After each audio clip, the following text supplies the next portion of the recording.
This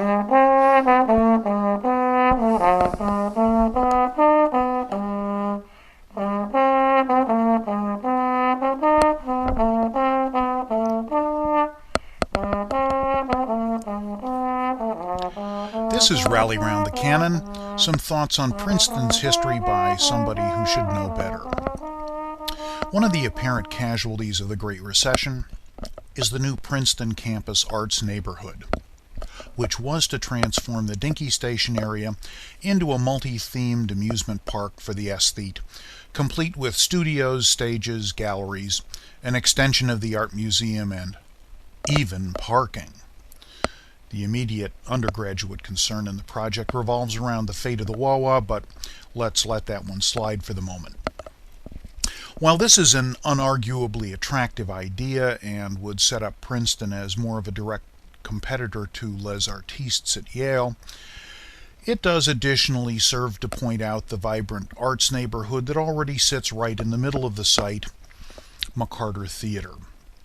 It only comprises one or two buildings, depending on how you want to regard the wonderful 6-year-old Roger Berlind Theater on the south end of the original structure. And it may be consistently underestimated by virtually everyone because most folks avail themselves of one or two or three facets of the gem. But it is the premier performing arts location between New York and Philadelphia, and to my mind, the key differentiator between a too-cute college suburb and a nourishing community. McCarter, the building, arose just 80 years ago as a temple to the Triangle Club. They had previously built the quirky and not much loved casino in 1895 on the same spot, but when that burned in 1924, nobody mourned for long. Triangle was stuck performing its shows in Trenton. While that was a really convenient punchline for the show, it couldn't persist.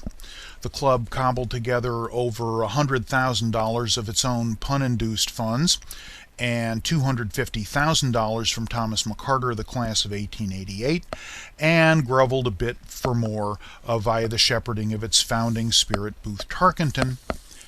Then it opened its new 1,100-seat palace with the Triangle show The Golden Dog in February of 1930.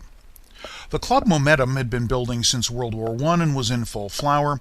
In that single production on McCarter's opening night were Josh Logan of the class of 31, eventual author of Mr. Roberts and South Pacific, and famed Broadway producer Tony and Pulitzer winner; Myron McCormick of the class of 31, a Tony-winning stage actor in the original South Pacific, who was memorable in the films The Hustler and No Time for Sergeants; Norris Houghton of the class of 31, the legendary off-Broadway founder of the Phoenix Theater; Jimmy Stewart of the class of 32, playing accordion no less, number 3 on the American Film Institute's list of all-time movie leading men; and Jose Ferrer of the class of 33, intellectual actor-director on Broadway, where he and Paul Robeson still hold the record for the longest-running Shakespeare production, amazingly, and also the only person to win a Tony, Oscar, and Emmy for the same character, Cyrano de Bergerac.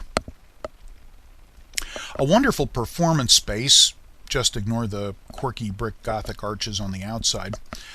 McCarter was instantly a hit, used by campus and local groups doing everything from Triangle to Plautus to student-authored plays to community fundraisers, all in its first 6 months. But of course, the theater opened just in time for the Depression, and the resulting effect on the arts was the same as now. Triangle started losing road bookings and donations, and their ability to keep up McCarter became rapidly problematic. Broadway partially came to the rescue in an era when out-of-town tryouts close to New York were preferred. The proto-American Our Town of Thornton Wilder actually had its world premiere at McCarter in 1938. Major musicians, even the Philadelphia Orchestra, were starved for appropriate space outside the major cities and also came through frequently. But after World War II, the outside bookings waned, and the university took the building over out of sheer financial necessity. A faculty committee study in 1960 actually resulted in a practical idea. This tends to happen once every decade or two by chance. They hired Milton Lyon to turn McCarter into a producing theater.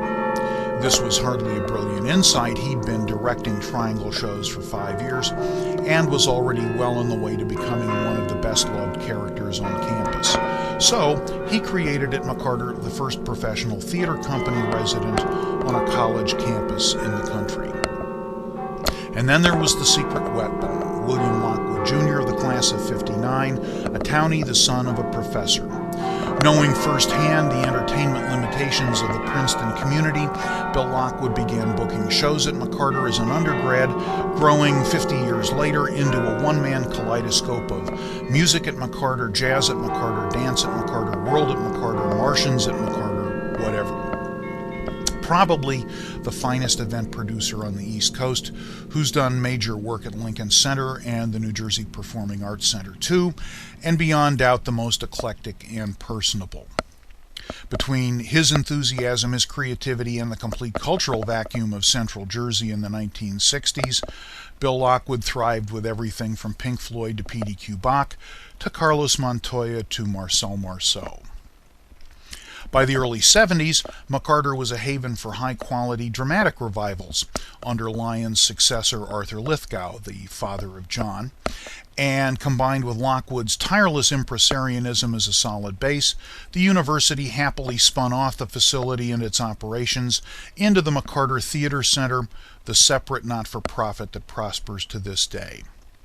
Emily Mann, the theater company's director since 1990, has been responsible for a series of world premieres, including her own wonderful Having Our Say, and a Tony Award as Outstanding Regional Theater. The 360-seat Berlin Theater has added opportunities for all the McCarter entities, as well as student productions, to offer even more programs, and the result today is one of the finest examples of eclectic American artistic vibrancy you can find. In the murky realm of the law of unintended consequences, it's very possible that the long-ago demise by flame of the casino may deserve a major prize among the many serendipitous events in the university's history, not to mention those of the town and Mercer County. It's hard to imagine that Booth Tarkington's 1920s fundraising would have been successful had the old rattletrap still survived, and McCarter might have faced the same weight as Firestone Library through the entire Depression, if not longer.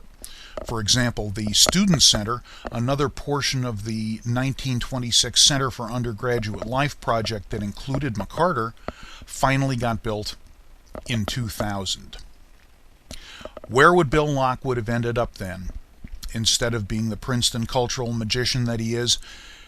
In fact, it's a shame, if only as about many generations of townies, that he didn't make the hallowed paw list of the 25 most influential Princeton alumni. Of course, Thomas McCarter and Jimmy Stewart didn't either.